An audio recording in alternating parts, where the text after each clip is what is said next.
Bonjour à tous, dans l'actualité aujourd'hui, un accès aux soins d'urgence en moins de 30 minutes, c'est l'un des objectifs de la ministre de la Santé Marisol Touraine pour lutter contre les déserts médicaux. Première pierre posée pour l'Arena 92, le projet du président du Racing Métro est bel et bien lancé, alors que ce stade nouvelle génération continue de diviser. Enfin, quelle agriculture pour nos enfants et petits-enfants? Plusieurs innovations ont été présentées au Salon international de l'agriculture. Alors que le nombre de demandeurs d'emploi a augmenté en janvier dernier, le chômage des jeunes, lui, se stabilise. 113 000 contrats ont déjà été signés depuis la création des emplois d'avenir il y a 1 an et demi. Florent Dussidour et Pierre Vesque ont rencontré l'un d'eux, à Cergy-Pontoise, dans le Val d'Oise. Un contrat pour l'avenir. Julien a signé à 23 ans un contrat d'avenir. Ce contrat lui a permis de retrouver une activité professionnelle après ses études d'audiovisuel et une courte période de chômage.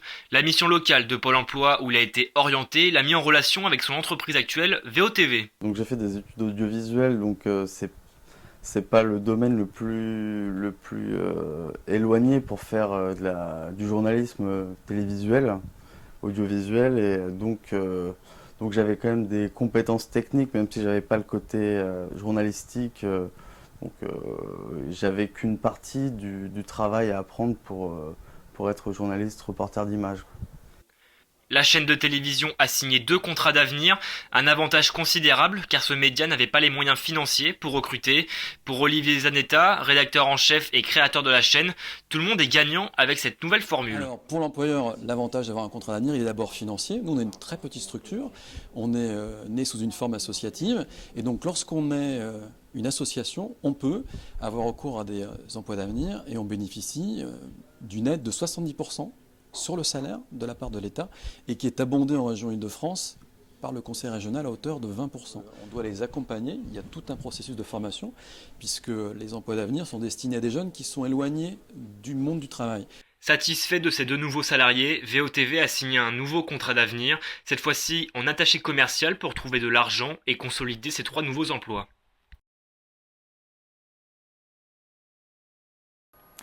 Dans l'actualité sociale, on en parle depuis des années, le gouvernement a la ferme intention de s'attaquer aux déserts médicaux. On sait que 2 millions de personnes sont touchées. Désormais, un nouvel objectif a été fixé pour 2014, un accès aux soins d'urgence en moins de 30 minutes. Une ambition jugée irréaliste pour les syndicats de médecins. Reportage Adrien Rivérand et Fanta Keïta. Si Paris est la ville où il y a le plus de médecins, c'est aussi là que la baisse du nombre de généralistes est la plus forte. D'après l'Ordre national des médecins, il y aurait 2300 praticiens à Paris. Une baisse du nombre de généralistes impossible à enrayer année après année sans une rapide remise en question. Il faudrait trouver des moyens d'inciter les jeunes médecins à s'installer plus vite, donc d'avoir de l'attractivité dans l'installation libérale. La première attractivité quand même, c'est la simplification. Aujourd'hui, s'installer en médecine libérale, c'est devenu administrativement très complexe. Très actif dans la lutte contre le désert médical, le SML a notamment fait plusieurs propositions à la ministre Marisol Touraine. Le projet que je mène avec le syndicat actuellement est un projet qui est basé sur 4 piliers. Le premier pilier, c'est la proximité, parce qu'il faut mieux organiser la proximité des acteurs de soins. Donc on fait des propositions concrètes. Le deuxième pilier, c'est la permanence des soins, parce qu'on organise la continuité des soins en proximité, mais parallèlement, il faut organiser la réponse à l'urgence. Et donc on a des propositions là-dessus. Et le troisième volet, c'est un quatrième pilier, c'est toujours un P, c'est la prévention. En France, on ne fait pas de prévention. Le délai d'attente pour l'accès aux soins a considérablement augmenté ces dernières années. Le manque de sécurité et l'urbanisation du territoire en étant les premières causes. Comptez en moyenne 2 à 3 jours d'attente en plus pour voir un médecin libéral. La région Haute-Normandie est actuellement l'endroit où la concentration de praticiens est la plus faible. Si la France ne manque pas de médecins, on en est à 345 pour 1000 habitants, bien au-delà du seuil minimal de 250 pour 1000 habitants. Le manque de répartition sur le territoire entraîne chaque année que plus de 3 millions de Français aient encore un accès aux soins difficile. Après 2 ans de bataille, l'Arena 92 débute son chantier. Le futur stade du Racing Métro fait figure d'une nouvelle génération de stades qui accueillera de nombreux événements culturels comme des concerts. Pourtant, les avis sont toujours partagés. Sur place à Nanterre, Mélodie Méas et Benjamin Lévesque. Première pierre pour l'Arena 92. Lundi 10 février, Jackie Lorenzetti, président du Racing Métro 92, conviait ses partenaires à cet événement, attendu depuis près de 2 ans. Le chemin était très long, donc on avait été marqué par les difficultés pendant ces 5 ans. Mais je pense à tous ceux qui m'ont soutenu, qui m'ont aidé. Difficile de se repérer sur ce chantier hors norme. Pelleteuses et bulldozers ont remplacé un terrain vague. Pourtant, le projet a suscité quelques difficultés. On a eu un certain nombre de difficultés qui sont des difficultés classiques dans ce terme de projet. Les principales, on a eu 21 recours sur le permis de construire et le permis de construire modificatif qu'on a dû lever. C'est bien qu'on a pris 2 ans de retard par rapport à notre agenda du début, on va dire. La construction de la grande salle a bien commencé, malgré le rejet du Parti socialiste. Patrice Marchal, président du groupe des élus socialistes de Nanterre, est l'un des premiers à avoir voté contre le projet. J'appelle ça d'urbanisme, d'opportunisme, plutôt qu'autre chose, quoi. On était dans un débat public, et dans ce débat public, on a pris position, à un moment donné contre le projet jusqu'au bout, on est resté sur cette position. Mais par rapport au président Lorenzetti, avec qui on a dialogué, avec qui on a débattu, je pense qu'on a débattu correctement avec quelqu'un d'intelligent qui, je pense, a compris nos raisons. Mais il avait aussi les siennes et il s'est battu aussi jusqu'au bout, parce que je pense que c'est un homme qui sait ce qu'il veut. Futur repère des rugbymen, l'Arena 92 accueillera plus de 30 000 spectateurs. Du rugby, mais aussi d'autres événements culturels feront vivre cette nouvelle structure. Le staff et les joueurs s'en réjouissent déjà. L'équipe a envie d'élever le club le plus haut possible pour que quand ce stade sera fini, il y ait une très très belle équipe qui puisse jouer dans un très très beau stade. Et pour les joueurs, c'est toujours gratifiant de jouer dans quelque chose qui est nouveau, qui est précurseur, et qui va donc générer, je dirais, du gros mouvement autour. Voilà. En attendant, les joueurs du Racing Métro 92 gardent les yeux rivés sur le bouclier de Brennus, un objectif qu'ils comptent bien atteindre d'ici 2016. L'ouverture est donc prévue à l'été 2013. En attendant, le chantier de l'Arena 92 devrait monter en puissance pour accueillir les Ciels et Blancs.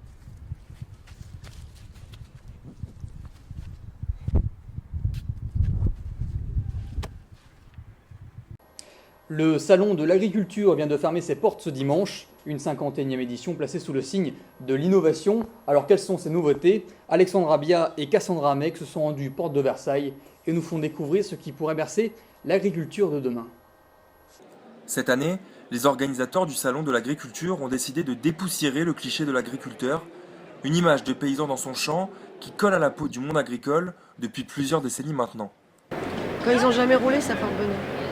Les principales nouveautés se situent dans la thématique qu'on a utilisée cette année, qui est l'agriculture en mouvement, et en mouvement vers toujours plus de technologie dans les agroéquipements, puisque les matériels sont de plus en plus équipés en termes d'informatique embarquée, et c'est ce qu'on a voulu montrer à travers un certain nombre d'animations et de présentations sur le salon. Résultat, et pour rompre avec cette image passéiste, simulation, imprimante 3D et drones font leur apparition dans le monde de l'agroéquipement. Notre objectif aujourd'hui, c'est de montrer toute la modernité qu'il y a dans l'agriculture et en particulier dans l'agroéquipement. Donc nous faisons une démonstration sur toutes les technologies high-tech qu'il y a aujourd'hui dans la machine agricole. Vous avez ici une image, c'est une image donc, qui est un marqueur qui va être encodé dans un logiciel, et lorsqu'on va positionner donc l'iPad vers cette image, on va avoir donc un visuel en 3D qui va se développer. Et pour ceux qui voudraient une visite plus vraie que nature, c'est possible. À l'intérieur du tracteur le plus perfectionné du secteur, on peut d'ailleurs déjà percevoir une multitude de gadgets high-tech. En fait, on a l'impression que l'agriculteur qui est là, il n'a rien à faire, parce qu'il ne tient pas le volant. C'est le GPS qui va gérer la direction. Il ne gère pas la vitesse d'avancement, parce que c'est les capteurs de perte qui vont permettre d'accélérer ou ralentir la moissonneuse-batteuse en fonction des pertes. Et lui, il va gérer tout ce qui est qualité. L'édition 2014 aura donc signé un des premiers chapitres de ce qui pourrait ressembler à l'agriculture du futur. En sport, coup d'envoi officiel de la saison printanière pour les amoureux du running. Ce week-end avait lieu la 22e édition du semi-marathon de Paris. Près de 40 000 personnes se sont élancées depuis l'esplanade du château de Vincennes pour parcourir un peu plus de 21 km à travers la capitale. L'occasion pour certains de découvrir ou de redécouvrir le bois de Vincennes. Camille Ballan et Cécile Deschamps y assistaient. 40 000 concurrents convergent vers l'esplanade du château de Vincennes. Un record de participation pour cette 22e édition du semi-marathon de Paris. Depuis 9h, les coureurs s'élancent par session. En famille, entre amis, en couple ou encore autodidacte, c'est dans la bonne humeur qu'ils ont décidé de relever la performance. Voilà, moi j'ai motivé ce mec là, comme tu peux le voir, c'est mon principal objectif et mon but c'est qu'il m'attrape, tu vois. Voilà, c'est qu'il me dépasse, tu vois, c'est ça le but.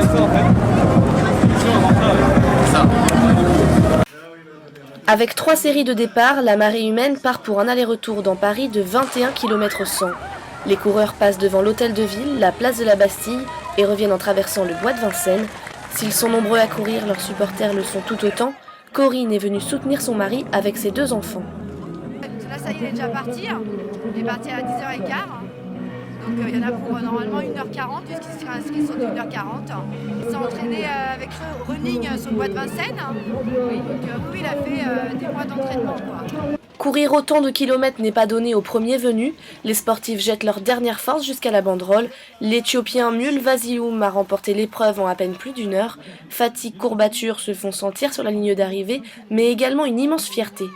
C'est sympa parce qu'on arrive, il y a des organisateurs qui sont sur des podiums pour nous entraîner, il y a beaucoup de musique, ils nous font chanter, danser, etc. Donc super ambiance. Après l'effort, les coureurs reçoivent leurs médailles et sont invités à reprendre des forces avec des fruits et à se réhydrater. Le semi-marathon de Paris constituait le premier opus de la trilogie running de la capitale. Prochain rendez-vous le marathon de Paris le 6 avril et le 10 km l'équipe le 15 juin. 2 semaines après le sacre de Renaud Lavillenie en Ukraine, les athlètes français ont rendez-vous avec les championnats du monde d'athlétisme en salle en Pologne. L'équipe de France est représentée par 7 athlètes, l'occasion de se pencher sur ces mondiaux peu médiatisés. Elton Mokolo, Arnaud Abou et Paul Vinet. Premier événement mondial de ce début d'année 2014, les championnats du monde à Sopot en Pologne vont lancer la saison. Pourtant, l'équipe de France d'athlétisme semble peu concernée par ce rendez-vous. C'est vrai que les championnats du monde indoor, de toute façon, c'est pas un rendez-vous qui est vraiment attendu par les Français. Souvent en indoor, il y a moins de médiatisation, les sportifs attendent moins aussi les compétitions indoor. On sait qu'ils vont se préparer pour les championnats d'Europe là, qui auront lieu à Zurich l'été prochain. Donc pour l'instant, c'est une revue d'effectifs. Ils seront 7 Français à prendre part à ces mondiaux. Et si pour le DTN, Diane Yalouz, l'objectif est de mouiller le maillot, des podiums ne sont pas à exclure du côté de nos Bleus. Faut y croire, à la limite ils vont représenter nos chances et puis j'espère qu'ils vont donner le meilleur d'eux-mêmes. Je crois que c'est le principal, je crois que c'est ce que attendent les DTN, le président de la Fédération française aussi d'athlétisme, donner le meilleur, ne pas avoir de regrets, même s'ils sont que 7, finalement c'est pas grave. Hein.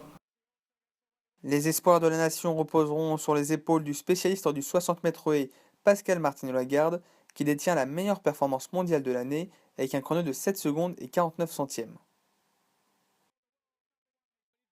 Chez les filles aussi, une athlète se distingue, Cindy Billot, qui avec son record réalisé au championnat de France il y a 10 jours sur la même distance, se trouve à la 4e place des bilans mondiaux au moment d'aborder la compétition. Et même si les surprises ne sont pas à mettre de côté, nos Français auront du mal à égaler les 3 médailles obtenues lors des derniers mondiaux en salle à Istanbul.